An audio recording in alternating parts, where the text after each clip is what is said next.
내가 62살이 되던 해, 가족들을 위해 파티를 열었다. 따뜻한 포옹과 사랑을 기대하며 준비했지만 아무도 오지 않았다. 결국 케이크와 함께 텅 빈 방에서 외로움만 남았다. 같은 날, 사위인 민재가 하와이에서 찍은 가족 여행 사진을 SNS에 올렸다. 완벽한 가족 여행이라는 캡션까지 붙인 채 나는 미소를 지었지만 속은 분노로 들끓고 있었다. 그들이 돌아왔을 때 나는 조용히 준비해둔 서류 파일을 그에게 건넸다. 그는 서류를 넘기며 얼굴이 하얗게 질렸다. 나와 딸을 속인 대가를 반드시 치르게 할 것이다. 계속 이야기를 듣기 전에 채널을 구독해주시고 댓글로 어디에서 보고 계신지도 알려주세요. 리코타 라자냐는 두 번째로 식고 있었다. 밤 9시 15분, 나는 거실에 서서 6명을 위해 차려진 식탁을 바라보고 있었다. 올 사람은 아무도 없었다. 파란색과 은색 풍선 장식은 축 늘어져 마치 시든 꿈처럼 보였고, 주방 조리대 위에는 아직 손도 대지 않은 생일 케이크가 놓여 있었다. 62번째 생일 축하해요. 수철 씨. 초콜릿 프로스팅 위의 글자가 이젠 조롱처럼 느껴졌다. 나는 낮 12시부터 요리를 시작했다. 나이가 좋아하는 라자냐였다. 젊은 시절, 아내 영희가 완성한 그 특별한 레시피. 층마다 정성을 들여 쌓아 올렸다. 과거 항공기 엔진을 설계하던 시절처럼 정밀하게. 신선한 리코타 치즈, 직접 만든 토마토 소스, 종이처럼 얇게 민 파스타 시트까지. 시간과 공이 들어간 요리였다. 딸이 아직도 이 정성을 알아줄 거라고 생각했다. 그녀가 말하는 동안 정수철을 바라보고 있었던 걸까? 아니면 옆에서 그가 대사를 불러주고 있었던 걸까? 토요일 밤에 갑자기 생긴 비상 상황이라니. 부동산 거래는 일반적인 근무 시간이랑 다르게 흘러간데 은서는 그렇게 말하며 말을 이어갔다. 또다시. 정수 씨 말로는 언제부터 그녀의 문장이 그렇게 시작되기 시작했을까? 지금은 우선순위 관리 상황이기 때문에 당장 집중이 필요해요. 은서는 예전엔 단어가 생각나지 않으면 그거라고 하던 사람이었다. 그런데 지금은 마치 회사 매뉴얼을 읽는 것처럼 말을 하고 있었다. 그리고 정수의 부모님, 그의 여동생도 잠시 침묵이 흐른 후에 그녀가 말했다. 지금 다 같이 이 상황에 집중하고 있어요. 모두가 나서서 돕고 있다는 말이었다. 나는 주방으로 걸어갔다. 그대로 놓여있는 라자냐를 바라보면서 피곤해 보이네, 은서야. 그냥 좀 스트레스 받아서요. 정수 씨 말로는 이런 시기엔 핵심 가족 단위에 집중해야 한다고 해요. 핵심 가족 단위라. 마가렛이 떠난 뒤 그녀는 우리 둘을 그레이 팀이라 불렀었다. 세상과 맞서 싸우는 단짝이었는데 이제 나는 그 어떤 유닛에도 속하지 않는 사람이 되어버린 모양이었다. 그래도 생일 축하해요. 수철 씨. 그녀는 내 미들 네임조차 잊은 듯했다. 말문을 트기 시작한 이후로 그녀는 항상 해피 버스데이, 수철 민재 그레이 라고 노래하듯 말하곤 했다. 그 특유의 어린아이 같은 음성으로. 그런데 지금은 그냥 수철 씨, 마치 아무 사이도 아닌 남처럼. 고맙다. 내 목소리는 차분하고 침착했다. 마가렛의 목소리가 저 너머에서 들리는 듯했다. 멀어지려는 사람을 억지로 붙잡지 마. 더 멀어질 뿐이야. 정수 씨 일도 빨리 해결되면 좋겠구나. 네. 잘 될 거예요. 꼭 그래야 하니까요. 잠시 정적이 흘렀다. 아빠, 이제 끊어야겠어요. 지금 상황이 정말 긴급해서요. 통화 시간은 정확히 3분 47초였다. 전화를 끊은 뒤 나는 그 숫자를 멍하니 바라보았다. 3년, 3개월, 그리고 47초. 내 딸이 낯선 이가 되는데 걸린 시간이었다. 주방에 앉아 내 헛된 낙관의 잔해들 속에 잠겨 있었다. 예쁘게 접어놓은 냅킨, 생일 장식, 며칠간 먹어야 할 만큼 정성껏 만든 음식들, 하지만 그 상처 너머에서 떤 날카로운 것이 자라고 있었다. 직감이라 부를 수도 있고 피해망상이라 부를 수도 있다. 아니면 40년 동안 공학 문제를 해결하며 키워온 회의감일지도. 정수의 비상 상황. 토요일 밤에 생긴 부동산 위기. 그리고 배경에서 흐르던 하와이 음악. 몇 달 만에 처음으로 나는 마가렛의 오래된 책상으로 향해 노트북을 열었다. 오래 쓰지 않던 바탕화면이 깜빡이며 켜졌고 나는 두 손가락으로 느릿하게 facebook.com을 입력했다. 이런 소셜미디어는 예전부터 성가셔서 피해왔지만 오늘은 목적이 있었다. 비밀번호는 2번 실패했다. 그러다 기억났다. 마어거리 트러브 1962. 우리가 처음 만났던 해, 페이스북 화면이 열렸다. 마가렛 장례식 이후로 아무도 나를 태그하지 않은 조용한 계정. 하지만 오늘 밤은 특별했다. 나는 정수환을 검색창에 입력했다. 마치 설계도를 그릴 때처럼 정확하고 차분하게 첫 번째로 그의 프로필이 떴다. 전문가처럼 웃고 있는 얼굴. 분명히 내 한 달 장바구니보다 비싼 사진 촬영이었을 것이다. 최신 게시물은 나의 호흡을 먹게 만들었다. 내가 라자냐의 호의를 덮고 있을 무렵 그는 페이스북에 사진을 올렸고 인스타그램과도 연동되어 있었다. 위치 태그는 그랜드와 리조트, 마우이, 하와이. 첫 사진은 석양 아래의 그였다. 디자이너 수영복에 마이타이 한 손 황금빛 햇살은 모든 걸 낭만적이고 비싸 보이게 만들었다. 하지만 내 손을 떨리게 만든 건 그 사진이 아닌 그 밑에 적힌 캡션이었다. 가장 소중한 사람들과 함께하는 최고의 가족 여행. 축복받은 가족들. 하와이 아래로 스크롤하자 더 많은 사진이 증거처럼 차곡차곡 나타났다. 빨간 비키니를 입고 풀사이드 바에서 웃고 있는 은서. 하와이안 셔츠를 입고 열대 음료를 들고 건배하는 정수의 부모님. 해변에서 요가를 하는 그의 여동생. 사진엔 47개의 좋아요가 있었다. 부럽다 진짜 완벽한 가족이야 이 여행 완전 자격 있어. 같은 댓글이 줄줄이 달려 있었다. 내 공학자의 두뇌는 자동으로 비용을 계산하기 시작했다. 5명. 고급 리조트. 일주일 기준 최소 1,000만 원. 헬리콥터 투어나 마사지까지 합치면 훨씬 더 들었을 것이다. 대부분 은서의 신용카드로 결제했거나 정수의 부모에게 빌렸을 가능성이 높았다. 그 사이 그는 내게 거짓말을 시켜 고작 20분 거리의 집에 오지 못하게 만든 것이었다. 나는 정수의 타임라인을 다시 차근차근 훑었다. 매주 고급 레스토랑. 명품 옷 은서가 입고 있었지만 나에겐 한마디도 없던 것들. 아스펜에서의 스키 여행. 나파밸리 와인 투어. 도대체 무슨 돈으로 그런 삶을 사는 걸까? 부동산 수수료로 인스타그램의 시간대가 진실을 말해주고 있었다. 그들은 이미 하와이에 도착한 지 3일이나 됐다. 내가 생일 파티를 계획하던 그 3일 동안 그들은 휴양지에서 나를 따돌리는 방법을 연습하고 있었던 것이다. 나는 사진들을 하나하나 스크린샷했다. 가족 여행이라는 이름의 폴더에 저장했다. 그들의 배신이 고해상도 픽셀로 저장되었다. 헬리콥터 옆에서 웃고 있는 정수. 그의 부모와 함께 건배하는 은서. 내가 절대 초대받지 못할 행복한 가족. 차가운 집에서 혼자 식사를 하던 내 모습과는 너무나 다른 그들의 사치스러운 휴가. 가장 최근의 게시물은 23분 전이었다. 리조트 바에서 또 다른 마이타이 한 잔이 또 하나의 오만한 미소.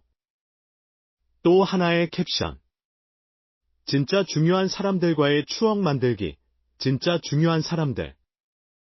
그 말 속에는 나만 빠져 있었다. 전화벨이 울렸다. 화면에 정수한이라는 이름이 떴다. 도전처럼 느껴졌다. 사진 속의 오만한 미소가 플래시처럼 깜빡였다. 이번엔 달라 보였다. 교활하고 계산적이었다. 세 번째 벨이 울릴 때 나는 전화를 받았다.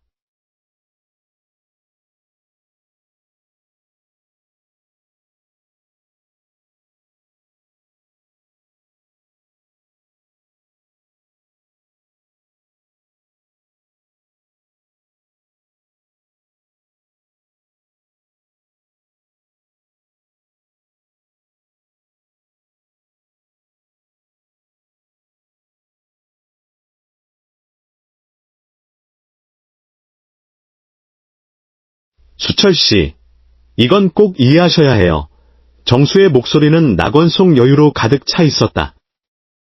그 뒤로는 파도 소리, 새들의 울음소리, 그리고 은서의 웃음소리가 잔잔한 유리잔 부딪힘 소리와 섞여 들렸다. 듣고 있어요. 나는 침착하게 대답했다. 먼저 나서게 하지 않았다. 그 생일 집착 좀 그만해요. 이제 은서는 당신의 죄책감을 짊어질 필요 없어요. 우린 이제 우리만의 가족 전통을 쌓아가고 있어요. 이해하시죠? 그의 말투엔 아무렇지 않게 누군가를 찌르는 냉정함이 묻어 있었다. 이제 은서에겐 남편이 있고 진짜 인생이 있어요. 아내의 찻잔 들고 혼자 연극하는 당신의 그 슬픈 저녁 식사 파티가 전부가 아니란 말이에요. 마가렛의 찻잔. 은서에게 보낸 사진 속의 상차림. 내가 자랑스럽게 준비했던 테이블 세팅. 그는 나의 사랑을 무기로 삼았다. 그렇습니까? 나는 벽난로로 걸어갔다. 마가렛의 사진 앞에 멈춰 섰다. 그녀의 눈이 나를 바라보는 것 같았다. 이제 어떻게 하실 건가요? 묻는 듯한 시선, 당신 생일. 아무도 신경 안 써요.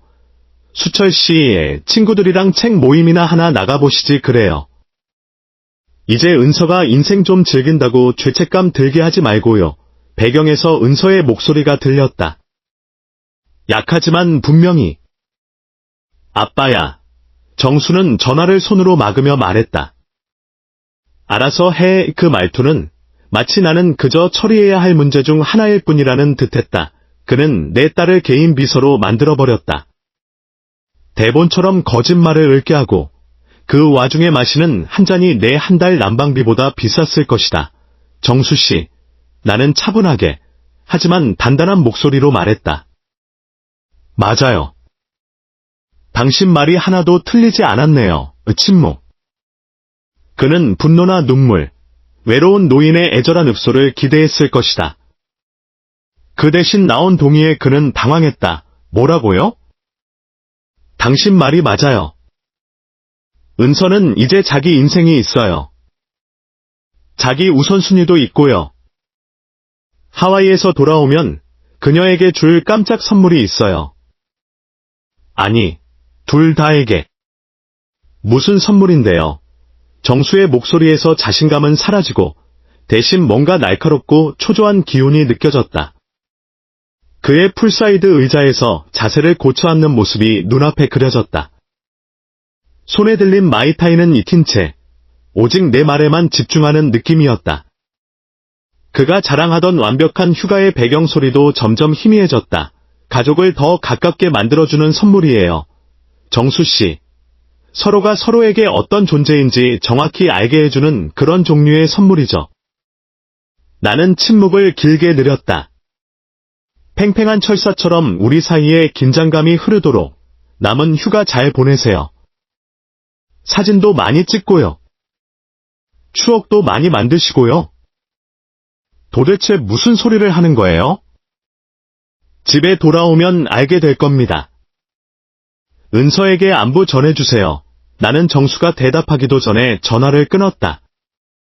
아까 저녁에 마가렛의 찻잔을 내려놓던 그 섬세함으로 조용히 전화를 테이블에 내려놓았다. 4분 23초. 그게 정수가 본색을 드러내는 데 걸린 시간이었다. 내 딸의 마음을 훔쳐간 남자가 어떤 사람인지 알게 되는 데 걸린 시간. 하지만 그 통화 동안 내 안에서 뭔가가 바뀌었다. 이제 나는 텅 빈 생일 파티에 울던 초라한 노인이 아니었다. 나는 수철 민재 강이었다. 40년간 복잡한 문제들을 냉철하게 풀어낸 전직 항공우주공학자. 그리고 정수아는 이제 내가 은퇴 후 맞이한 가장 흥미로운 도전을 내게 안겨준 사람이 되었다. 나는 다시 노트북을 열고 검색창에 포틀랜드 사설탐정을 입력했다. 가족 간의 충성심을 두고 게임을 하고 싶다면 나도 똑같은 규칙으로 맞서겠다는 뜻이었다. 사냥이 시작되려 하고 있었다. 노트북을 닫고 마가렛의 의자에 깊이 기대며 앉았다. 손끝이 전원 버튼 위에 머물렀다. 마치 무언가 해답이 거기 있을 것처럼. 화면은 어두워졌지만 포틀랜드 사설탐정 사무소들의 이름과 연락처는 머릿속에서 빛나고 있었다. 5곳의 사무소를 조사하고 비교하고 분석했다. 내 공학자의 두뇌는 이미 2곳으로 후보를 좁혀놓았다. 하지만 그 전에 내가 무엇을 지키고 있는지를 되새기기 위해 집안을 천천히 돌아보기로 했다. 냉장고에는 아직도 은서가 어릴 적 그렸던 그림이 붙어 있었다. 색종이로 만든 칠면조, 크레용으로 그린 꽃들, 미니 공구 모양 자석으로 붙여져 있었다. 마가렛은 은서가 대학을 졸업하고도 그 그림들을 떼지 않았다. 언젠간 은서가 자기 아이들을 데리고 올 거야. 엄마가 어떤 그림을 그렸는지 보여줘야지. 주방 창가에는 은서의 고등학교 졸업 사진이 놓여 있었다. 우리 둘 다 바보처럼 웃고 있는 사진. 은서는 사진을 고르며 내 목을 감싸안고는 5번의 셔터가 끝날 때까지 품에서 떨어지지 않았다. 아빠랑 나, 진짜 멋진 팀이잖아요. 그녀는 그때 내 귀에 속삭였다. 그게 언제부터 변했을까? 나는 문제를 해결하듯 타임라인을 되짚기 시작했다. 6개월 전, 정수는 일요일 브런치는 부부만의 시간이라고 말하기 시작했다. 4개월 전, 아빠랑 보던 영화는 유치하다고 했고, 3개월 전부터는 어떤 조언도 필요 없다고 했다. 정수가 다 알아서 해요. 2사람의 약혼은 만난 지 3개월 만이었다. 나는 내 공학 프로젝트 중 몇 개는 정수보다 더 오래 알고 지냈다. 결혼 준비는 나를 거의 배제한 채 진행됐다. 정수 씨는 작은 결혼식이 더 따뜻하다고 생각해요. 내가 더 큰 장소를 빌리겠다고 했을 때 은서가 한 말이었다. 정수 씨는 아버지가 딸을 인도하는 건 구시대적이라네요. 결혼식에서 내가 그녀를 인도해주고 싶다고 했을 때의 대답이었다. 정수는 늘 말한다. 정수 씨가 생각하길. 정수 씨는 그렇게 한다고. 은서의 입에서 계속 흘러나오는 그 이름. 거실에서 나는 결혼 2달 뒤 은서가 준 아버지 날 카드 한 장을 발견했다. 한 번 읽고 너무 마음이 아파 서랍에 넣어뒀던 그것. 지금은 정밀한 설계도를 다루듯 조심스럽게 꺼내들었다. 카드는 이렇게 시작되었다. 수철 씨께 이전까지의 27년 동안 그녀는 항상 닷밥 아니면 닷밥 최고라고 시작했다. 성장기 동안 보여주신 부모님의 지침에 감사드립니다. 저는 이제 정수 씨와 함께 독립된 가족 유닛을 형성하였으며 기존 가족과의 적절한 경계를 유지하며 관계를 존중하고자 합니다. 핵심 가족 유닛. 적절한 경계. 은서는 예전엔 아빠, 아이스크림이랑 조랑말보다 더 사랑해요. 같은 걸 써서 카드를 만들던 아이였다. 그런데 이제는 마치 회사 이메일처럼 쓰고 있었다. 나는 마가렛의 의자에 앉아 변화를 리스트로 정리하기 시작했다. 마치 프로젝트 일정표처럼. 패턴은 곧 드러났다. 소외, 거리감, 무관심. 모든 변화는 정수의 영향력이 커진 시점과 정확히 일치하고 있었다. 마가렛의 목소리가 머릿속에서 울렸다. 가족은 가족을 버리지 않아. 수철. 무언가 잘못됐을 때만 그렇게 되지. 그녀 말이 맞았다. 은서는 하루아침에 잔인해진 게 아니었다. 그녀는 조종당하고 있었다. 은서의 마음, 목소리, 심지어 정체성까지 빼앗긴 것이었다. 이제 이건 생일 파티의 문제가 아니었다. 은서를 포식자에게서 구하는 일이었다. 정수는 그녀의 약점을 정확히 짚어내고 외과의처럼 치밀하게 파고들었다. 나는 30년 동안 구조공학자로서 약점을 찾아내고 그 무너짐을 방지해왔다. 하지만 사람을 조사하는 건 설계도를 분석하는 것과는 다른 도구가 필요했다. 정수한 그는 내 가족 시스템에 치명적인 결함을 끼워 넣었다. 하지만 그는 한 가지 중요한 사실을 간과하고 있었다. 나는 여전히 다른 이들이 보지 못하는 문제를 해결할 줄 안다. 나는 휴대폰을 손에 쥐고 카스케이드 탐정사무소의 연락처를 찾았다. 응대해준 접수 담당자의 목소리는 마치 꿀에 강철을 녹여놓은 듯 부드러우면서도 단호했다. 강 선생님, 코린 씨가 금요일 오후 2시에 뵐 수 있대요. 포엘스 북스 2층 커피 코너로 오세요. 갈색 가죽 자켓에 인 콜드블러드 책을 들고 계신 분을 찾으시면 됩니다. 나는 마치 내 인생 최대 프로젝트를 준비하듯 이틀간 준비했다. 정수의 기본 정보를 폴더에 정리하며 예전 기술 사양서를 만들 때처럼 깔끔하게 정리했다. 정수환, 35세. 퍼시픽 노스웨스트 부동산 그룹 소속. 차량 번호 8DJ492. 월 연금보다 비싼 23번가 아파트 거주, 포일스북스는 적당히 분주한 곳이었다. 은밀하게 만나기엔 적당했고, 동시에 안전도 확보되는 장소였다. 나는 약속한 그대로 2층 커피 코너에서 코린 씨를 찾았다.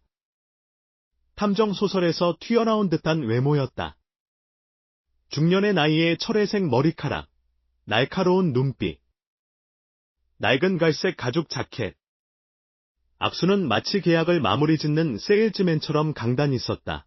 강 선생님, 커피 드시죠. 그는 나를 계산대로 이끌었다.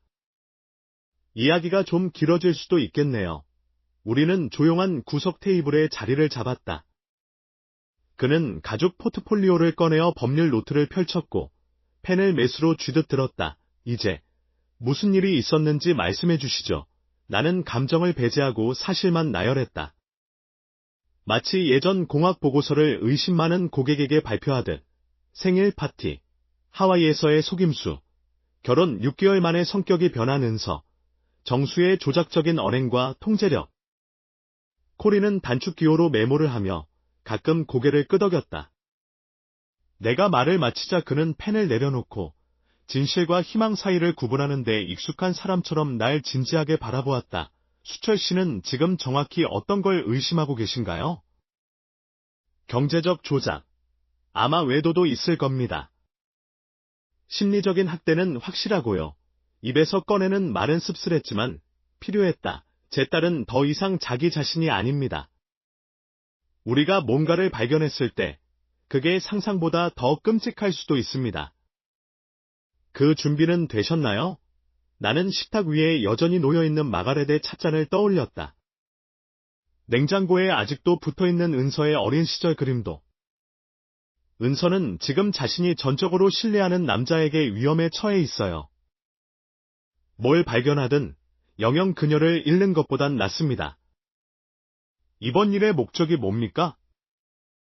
복수? 법적 조치? 아니면 단순한 정보 확보? 딸을 되찾고 싶습니다. 그게 정수의 진짜 모습을 드러내는 일이라면 기꺼이 할 겁니다.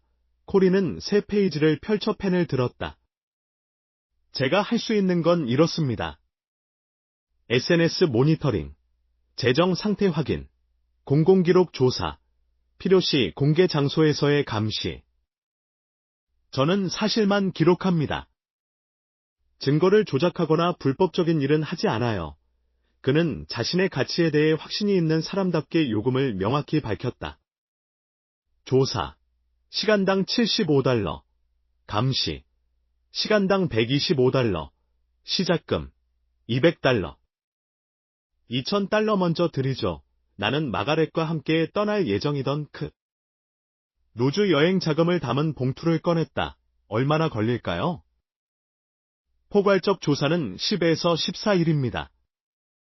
사위가 뭔가 숨기고 있다면 제가 찾아냅니다. 코리는 계약서를 작성하며 말했다. 이름, 직장, 차량 번호, 알고 계신 SNS 계정도 다 주세요. 나는 모든 정보를 한 장짜리 문서에 정리해 가져갔다. 그는 자료를 훑고 고개를 끄덕였다. 철저하시네요. 탐정하셔도 되겠어요. 전 공학자입니다. 문제는 변수부터 파악해야 풀리죠.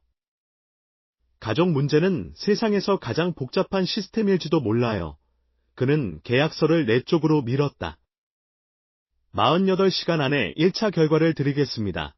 우리는 다시 악수했고 그는 곧 서점 속 군중에 섞여 사라졌다. 다음 단계를 계획하며 이미 머릿속은 가동 중인 듯 보였다. 밖의 햇빛이 전과는 다르게 느껴졌다. 외로움의 무게 대신 목적이 부여된 따뜻함. 나는 혼다 12개 앉아 정수의 최신 인스타그램 게시물을 확인했다. 여전히 하와이였다. 여전히 축복받은 가족 시간이라는 글, 하지만 내 조사는 지금 이곳 포틀랜드에서 시작되고 있었다. 그들의 귀국 항공편은 토요일 오후로 예정되어 있었다. 캘린더 앱에 새로운 이벤트를 만들었다. 진실의 귀환 델타 항공 앱은 12시 47분 비행편이 정시에 도착한다고 표시했다. 나는 핸드폰을 내려놓고 침실 옷장 속 네이비 정장을 바라보았다. 전투를 준비하듯 가지런히 다림질되어 있었다. 6일, 단 6일 남았다. 조롱받던 초라한 노인에서 딸의 존경을 받을 수 있는 사람으로 변신할 시간, 이 정도 증거면 은서도 눈을 뜰 겁니다. 카라는 하와이 출장에 대한 보너스를 포함해 마지막 대금을 받으며 말했다. 하지만 각오하셔야 합니다. 수철 씨, 조종당한 사람들은 처음엔 조종자를 감싸기 마련입니다. 처음엔 당신 말을 믿지 않을 수도 있어요. 카란이 떠난 후 나는 홀로 거실에 앉아 두꺼운 증거 파일을 들여다보며 핸드폰에 설정한 카운트다운을 확인했다. 정수와 은서가 돌아오기까지 47시간. 나는 다시 파일을 열고 문서들을 정리하기 시작했다. 첫 번째는 정수의 절박함을 보여주는 금융기록. 그 다음은 그의 거짓말 패턴을 드러내는 직업적 문제들. 마지막으로는 나에게만 해당되지 않았던 배신의 흔적들, 벽난로 위 마가렛의 사진이 나를 바라보는 듯했다. 우리 딸을 지키기 위한 내 철저한 준비에 그녀도 고개를 끄덕이고 있는 듯했다. 47시간 후면 진실이 집으로 돌아온다. 토요일 아침 6시. 나는 마가렛의 옛 서재에 앉아 마치 중요한 엔지니어링 발표를 준비하던 문서들을 정렬했다. 마호가니 책상 위에 증거 파일이 펼쳐져 있었고 정수의 모든 거짓말이 외과적인 정밀함으로 분류되어 있었다. 신용카드 빚 47,000달러, 거절당한 대출 신청서들, 그리고 그의 도박빚이 절박함을 증명했다. 이어지는 전문적인 윤리 위반과 거짓 광고 사례들은 그의 신뢰 불가능함을 보여줬다. 그리고 마지막으로 배신의 증거들. 은서가 충격을 흡수할 시간 후에 제시해야 했다. 정수가 회피하거나 축소시킬 틈을 최소화하기 위한 전략이었다. 나는 섹션 구분자와 타임라인을 만들고 은서의 신뢰를 어떻게 조작했는지 단계별로 보여주는 요약표를 준비했다. 기술 제안서를 준비하듯 모든 세부 사항을 완벽하게 준비했다. 단 한 번의 기회일지 모르니까. 침실엔 마가렛 은서 대학 졸업식 때 사준 네이비 수트가 다림질되어 걸려 있었다. 넌 자랑스러운 아버지처럼 보여. 그녀는 그날 손에 처음으로 떨림이 오기 시작할 때 내 넥타이를 곧게 펴주며 그렇게 말했었다. 오늘 나는 그 정장을 갑옷처럼 입고 우리 딸의 미래를 위해 싸우러 갈 것이다. 욕실 거울 앞에서 나는 핵심 문장들을 연습했다. 감정이 아닌 사실로 말하는 연습이었다. 정수, 내게 줄 게 있어. 가족을 더 가깝게 만들어줄 작은 깜짝 선물이야. 분노도 복수심도 아닌 단지 진실을 제시하는 아버지의 차분한 어조로 말하는 것이 중요했다. 핸드폰엔 델타 항공편 1247번의 실시간 도착 정보가 표시되었다. 오후 3시 47분 도착 예정. 나는 공항까지의 소요 시간과 주차, 터미널 이동을 계산했고 국제선 도착 터미널 B 수화물 수취장에 정확히 30분 일찍 도착해 자리를 잡았다. 공공장소, 목격자, CCTV, 정수가 장난을 칠 여지는 없었다. 하와이 시간 오전 9시. 나는 은서에게 전화를 걸었다. 아무 일 없는 듯한 평정심을 유지하며 픽업 일정을 잡았다. 아빠, 굳이 안 오셔도 돼요. 정수 부모님이 렌터카 있으세요. 무슨 소리야? 내 여행 얘기도 듣고 싶고 생일 파티도 못 갔으니 최소한 이건 해야지. 잠시 침묵. 배경에서 정수의 목소리가 들렸다. 그냥 내일 전화드린다고 해. 사실.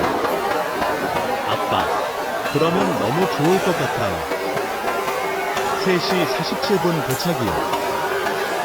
여기 있을게. 은서야. 전화를 끊고 나는 뒷마당에 있는 마가렛의 추모 정원으로 향했다. 그녀의 유해는 우리가 이 집의 처음 봄을 맞이하며 심었던 장미 덤불 아래에 뿌려져 있었다. 나는 장미 옆에 무릎을 꿇고 그녀가 세상을 떠난 이후 매일 아침처럼 말을 걸었다. 오늘이야, 마가렛. 오늘 우리 딸을 구할지, 영영 잃을지 결정되는 날이야. 아침 공기는 그녀가 좋아하던 데이비드 오스틴 장미 향기로 가득했다. 오늘 당신의 힘이 필요해. 당신의 지혜도. 올바른 말을 찾을 수 있게 도와줘. 집 안으로 돌아와 나는 은서가 14살까지 고집스럽게 사용했던 만화 펜더 머그잔으로 커피를 내렸다. 상징적인 행동이지만 진짜 내 딸을 아침 식사에 초대하는 느낌이었다. 드디어 기다리던 알림이 도착했다. 델타 항공편 1247. 착륙 완료. 나는 증거 파일을 챙기고 거울 앞에서 외모를 다시 점검한 후 차에 올랐다. 지갑 속 마가렛 사진은 내 운전면허증 옆에서 나를 지켜보고 있었다. 오늘 무슨 일이 있든 나는 혼자가 아니었다. 혼다는 첫 시동에 부드럽게 반응했다. 내가 차를 후진시키며 떠오른 건 2주 전, 차가운 라자냐 앞에서 울던 초라한 생일의 그 남자였다. 그 남자는 이제 없다. 그 자리에 앉아있는 건 훨씬 더 강하고 냉철하며 정수가 절대 예상치 못한 남자였다. 증거 파일은 조수석에 놓인 정의였다. 마닐라 봉투 안에 컬러 탭이 정의의 색깔처럼 보였다. 포틀랜드 국제공항은 토요일 오후 특유의 분주함으로 가득했다. 나는 수화물 수취 구역비에서 국제선 입국장이 한눈에 보이는 자리에 섰다. 증거 파일은 왼팔 아래 꼭 끌어안고 있었다. 마치 비밀을 안고 나타난 검은 서류 가방처럼 정확히 4시 15분, 그들이 나타났다. 5명 모두 여유롭고 햇볕에 그을린 얼굴이었다. 정수 부모는 커플 하와이안 셔츠를 입고 있었고, 그의 여동생은 아마도 비싸게 산 리조트 기념품 가방을 들고 있었다. 은서는 여전히 아름다웠지만 미소가 눈까지 닿지 않았다. 정수는 무리의 앞에 서서 이미 핸드폰을 꺼내 뭔가를 확인하고 있었다. 천국에서도 문제에서 벗어나지 못하는 남자의 초조함이었다. 나는 그들이 3번 수화물 벨트에서 짐을 챙기는 그 순간을 정확히 노려 다가갔다. 어서 오렴. 모두들. 은서의 얼굴이 환해졌다. 아빠, 이렇게 오래 기다리실 필요 없었는데요. 그녀의 포옹. 은 진심 같았고 그리움과 안도감이 섞여 있었다. 정수는 연극하듯 인사했다. 수철 씨. 이렇게 마중 오시고 정말 감사합니다. 큰일 하셨어요. 악수는 두 초도 채 되지 않았고 그의 시선은 이미 출구를 향하고 있었다. 이제 가야죠. 긴 하루였거든요. 사실 나는 은서의 어깨에 조심스럽게 손을 얹으며 말했다. 잠깐만 앉아서 얘기 좀 나눌까? 여행 얘기 듣고 싶어. 저기 좋은 카페 있더라고. 정수 부모는 눈빛을 교환했다. 그의 어머니 엘렌은 반대하고 싶어 보였지만 정수는 이미 모두를 출구 쪽으로 몰고 있었다. 좀 피곤해서요. 수철 씨, 내일 얘기하면 안 될까요? 난 괜찮아. 오히려 좋은 기회야. 정수에게 줄 게 있어서 말이야. 그 카페는 동그란 테이블이 있어 모든 방향을 볼 수 있었다. 완벽한 자리 배치. 나는 정수의 등을 터미널 쪽으로, 은서는 내 옆에, 정수 가족은 마주보게 앉혔다. 마치 공개 청문회처럼 정수는 휴대폰 사진을 보여주며 하이라이트를 설명하기 시작했다. 헬기 투어가 최고였어요. 돈은 꽤 들었지만 완전 값어치 있었죠. 그리고 리조트 스파. 은서도 제대로 힐링했잖아. 그치 자기야. 은서는 기계적으로 고개를 끄덕였다. 그의 어머니가 무심하게 말했다.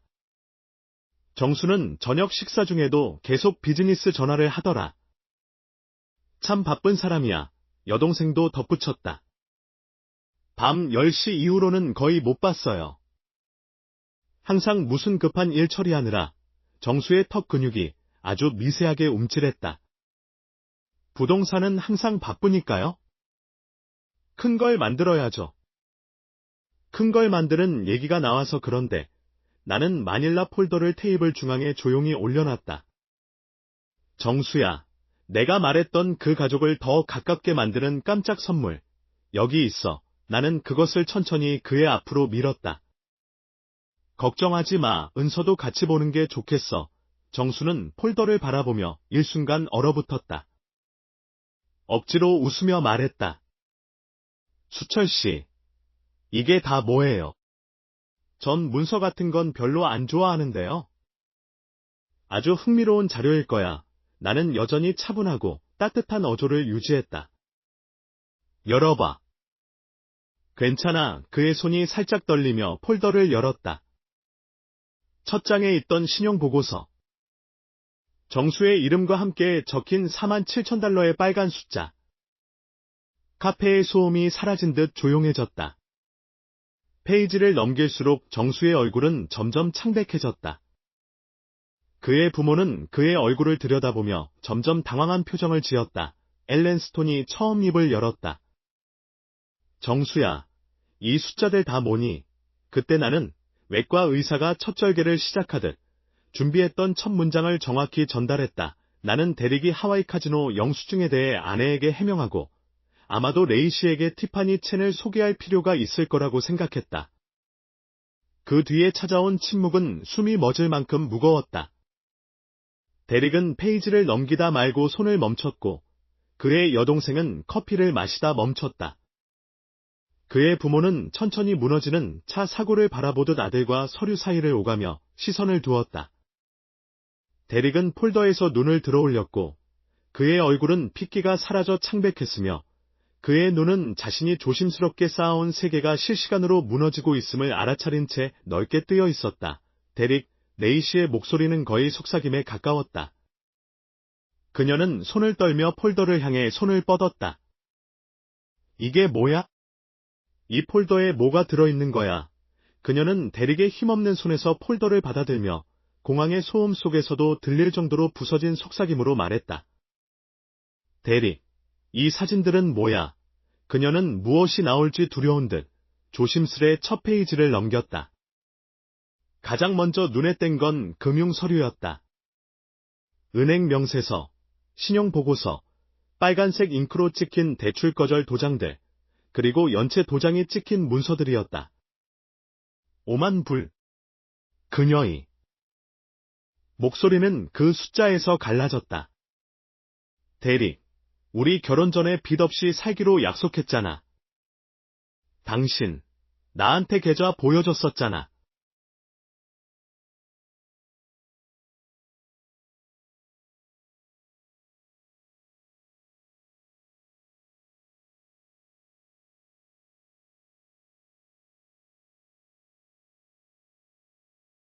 대릭은 서툴지만 즉각적으로 수습하려 했다. 레이 씨. 자기야. 그건 투자 기회야. 전략적인 부채 활용이야. 좀 복잡한데. 퍼시픽 코스트 게이밍과의. 그건 도박빚이 아니라 간호사로서의 훈련 덕분에 문서를 체계적으로 읽는 법을 배운 레이 씨는 지금 그 능력을 10분 발휘하고 있었다. 카지노 수금업체에 임한 3,000달러. 그의 부모는 폴더에 감염병이라도 든 듯 몸을 뒤로 뺐다. 엘렌 스톤은 입을 손으로 가리며 말했다. 대릭 마이클, 제발 이게 우리가 생각하는 그런 게 아니라고 말해줘. 대릭은 폴더를 다시 뺏으려 했지만 레이 씨는 그것을 가슴에 꼭 껴안았다. 그건 내 부동산 고객들을 위한 시장 조사였어. 카지노 근처의 고급 부동산 트렌드를 파악하려는 복잡한 시장 분석이야. 새벽 3시에 내가 조용히 말했다. 그러고는 제임스 카란이 확보한 카지노 감시 사진들을 꺼냈다. 당신 가족이 위층에서 당신이 불면증인 줄 알고 자고 있던 그 시간에 말이지. 레이 씨는 호텔 사진 페이지를 넘겼고 나는 그녀의 세계가 산산이 부서지는 것을 눈으로 지켜봤다. 데릭과 티파니 첸이 리조트 바에서 열대 칵테일을 마시며 친밀하게 웃고 있는 모습. 호텔 키카드 기록은 847호실에 3번 출입한 것으로 나와 있었다. 누구야? 이 여자. 레이 씨의 질문은 숨막히는 숨결처럼 터져 나왔다. 대리, 내가 우리 방에서 자고 있을 때 이 여자랑 있었던 거야. 대릭은 절박함이 공격성으로 바뀌었다. 이건 사생활 침해야. 내 아버지가 어떤 스토커를 고용해서 우리가 신혼여행 가 있는 동안 따라붙게 한 거야. 이 사람이 뭘 하려는지 안 보여. 우리 결혼을 망치려는 거야. 내가 진짜 가족을 갖게 된 게 싫어서 나는 지갑에서 제임스 카란의 명함을 꺼내어 흩어진 증거 옆 테이블에 조용히 놓았다. 그 폴더 안의 모든 건 독립적으로 검증 가능한 자료야. 카란 씨는 20년간 법 집행기관에 근무한 자격 있는 사설 탐정이야. 이제 레이 씨의 어머니도 그녀의 어깨 너머로 문서를 읽고 있었고, 그녀의 얼굴은 문서 하나하나를 넘길수록 점점 더 공포에 질려갔다. 대리, 이 카지노 영수증들. 하루에 $1,100를 썼다고. 그 돈은 어디서 났어? 그리고 이 통화기록, 대릭의 아버지가 덧붙였다. 그의 목소리는 실망으로 뭉쳐 있었다. 가족 휴가 중에 채권 추심업체에 47번이나 전화를 했다고. 아들아, 대체 무슨 짓을 한 거니? 레이 씨는 재무분석 섹션을 찾았고, 위기의 상황에서도 간호사로서의 정확함으로 샅샅이 읽어나갔다. 내 신용카드랑, 내 저축계좌. 대릭, 우리 $18,000의 빚이 있었는데, 나한텐 아무 말도 안 했잖아. 대릭의 마지막 수단은 취약한 여성을 조종하는데 익숙한 자가 내뱉는 인위적인 권위의 말투였다. 레이 씨, 지금 당장 선택해. 너 남편이냐? 너 아버지냐? 난 장인어른이 우리 관계에 끼어드는 걸 용납하지 않아. 그 최후 통첩은 대릭이 6개월간 그녀에게 세뇌해온 모든 믿음을 시험하는 말이었다. 하지만 레이 씨의 얼굴에는 뭔가 변화가 있었다. 마치 가장 긴 밤이 끝나고 동이 트듯 진실의 빛이 그녀의 눈에 비쳤다. 그녀는 몇 분간 멍하니 앉아 있었다. 머릿속에서는 지난 6개월의 조작과 모순이 정리되고 있었다. 결혼 반지가 그녀의 손가락에서 아무런 저항 없이 빠졌다. 스트레스로 체중이 빠진 탓이라는 걸 난 깨달았다. 그 반지는 대릭의 배신을 담은 폴더 옆 카페 테이블 위에 닿고 금속적인 소리를 내며 떨어졌다. 6개월. 그녀의 목소리는 단어 하나하나에 힘이 실려 점점 강해졌다. 6개월 동안의 결혼이 이게 전부였구나. 도박도, 바람도 문제지만 당신이 나로 하여금 아버지의 사랑을 의심하게 만든 게 가장 큰 죄야. 집으로 가는 길은 45분이었지만 우리는 마치 몇 시간을 이야기한 것처럼 느껴졌다. 지은이는 그동안 정수가 어떻게 내 사랑을 병적인 집착이라며 몰아세웠는지 털어놓았다. 다 큰 딸은 통제적인 아버지와의 경계를 세워야 한다고. 어떻게 정수가 그녀를 세뇌시켜 내가 일요일마다 브런치에 초대하는 것이 단순한 가족 전통이 아니라 조종으로 보이게 만들었는지. 내 생일 파티도 사랑이 아닌 관심병으로 왜곡되었다. 그 아버지 날 카드도 그 사람이 시켜서 썼어. 그녀는 우리가 집 진입로에 들어설 때 고백했다. 우리 부엌 식탁에 나란히 앉아서 한 문장 한 문장 수정했어. 감성적인 말투는 정서적으로 미성숙하다고 하더라. 그날 밤 나는 그녀가 어릴 때 가장 좋아했던 음식으로 저녁을 준비했다. 가장자리를 자른 치즈 샌드위치와 캠벨 토마토 수프. 악몽을 꾸었을 때나 무릎을 까졌을 때마다 만들어주던 바로 그 식사였다. 우리는 그녀가 한때 숙제를 하며 하루를 이야기하던 주방 식탁에 다시 앉았다. 정수가 도구로 오염시키려 했던 그 공간을 다시 되찾았다. 지은이는 창가에 그대로 놓여있는 선영의 커피잔을 발견했다. 내 생일 아침 이후로 아무도 건드리지 않은 채였다. 엄마였으면 저 사람을 단박에 간파했겠지. 그치? 그녀가 물었다. 너희 엄마는 항상 그랬지. 가족은 가족을 지켜야 해. 어떤 상황에서도. 나는 수프 그릇을 다시 채우며 말했다. 오늘 내 용기를 보면 분명 자랑스러워하셨을 거야. 그날 밤 1시간도 안 되어 정수의 괴롭힘이 시작되었다. 전화, 문자, 이메일이 사과와 협박을 오가며 미친 듯이 이어졌다. 나는 지은이의 번호와 SNS 계정을 차단하는 걸 도왔고, 월요일 아침에 제출할 접근금지 명령을 위해 모든 기록을 보관했다. 화요일에는 이혼 전문 변호사를 찾았고, 목요일에는 지은이의 채무로부터 그녀를 보호하고 공동재산의 절반을 회수할 수 있도록 정수에게 서류가 전달되었다. 주택 관련 허위 문서로 인해 그의 공인중개사 자격은 영구히 취소되었다. 지은이는 2주간 자신의 어린 시절 방에 머물며 6개월간 조종당한 정신적 상처를 회복해갔다. 나는 은퇴 후 시간을 내어 그녀가 정수의 그림자 속에서 잃었던 자신의 모습을 되찾을 수 있도록 도왔다. 그 주, 정수가 3번이나 우리 집에 찾아오며 분노와 애원을 오갔다. 나는 그때마다 침착하게 모든 위반 사항을 기록했고, 지은이가 이제 내 보호 아래 있다는 걸 명확히 했다. 7개월 후, 이혼이 최종 확정되었다. 정수는 자신의 직업도, 명성도, 피해자에게 접근할 수 있는 권한도 잃었다. 법원은 그가 금융사기로 인한 형사처벌을 피하는 대가로 도박 중독 상담을 받을 것을 명령했다. 정수의 부모는 아들의 행동에 충격을 받고 수년간 유지해오던 경제적 지원을 끊었다. 지은이는 마치 봄날의 선영 장미처럼 활짝 피어났다. 그녀는 간호사로 복귀해 간호사 실무자 과정에 등록했고 병원에서 소아외과 의사인 톰과 새로운 관계를 시작했다. 톰은 정수가 절대 보여주지 못했던 존중을 지은이에게 보여주었다. 내 63번째 생일에는 집안 가득 웃음소리와 진심 어린 축하가 넘쳤다. 지은이, 톰, 간호대 친구 셋, 옆집 마르티네즈 가족, 그리고 뜻밖의 친구가 된 제임스 카란까지 함께했다. 위기를 함께 견뎌낸 이들이 만들어낸 진짜 기쁨이었다. 나는 63개의 초를 끄며 벽난로 선반 위에 놓인 선영의 사진을 힐끗 보았다. 그 옆에는 지은이의 간호대 졸업 사진이 있었다. 우리가 지은이가 7살이었을 때처럼 활짝 웃고 있는 사진이었다. 정수라는 이름이 우리 삶에 나타나기 전 행복했던 그 시절처럼 이 초가 마지막으로 꺼질 때 지은이가 내 손을 꼭 잡았다. 아빠, 무슨 소원 빌었어요? 나는 방 안을 둘러보았다. 우리가 정수의 잿더미 위에서 다시 세운 가족을, 스스로를 되찾은 딸을, 그리고 앞날처럼 펼쳐진 새로운 도면을 바라보며 말했다. 내 엄마가 널 보면 얼마나 자랑스러워했을지 상상했단다. 하지만 마리아, 나는 말을 멈췄다. 더는 바랄 게 없어. 우리에겐 지금, 이 순간, 이 가족이 있으니까. 이걸로 충분하단다.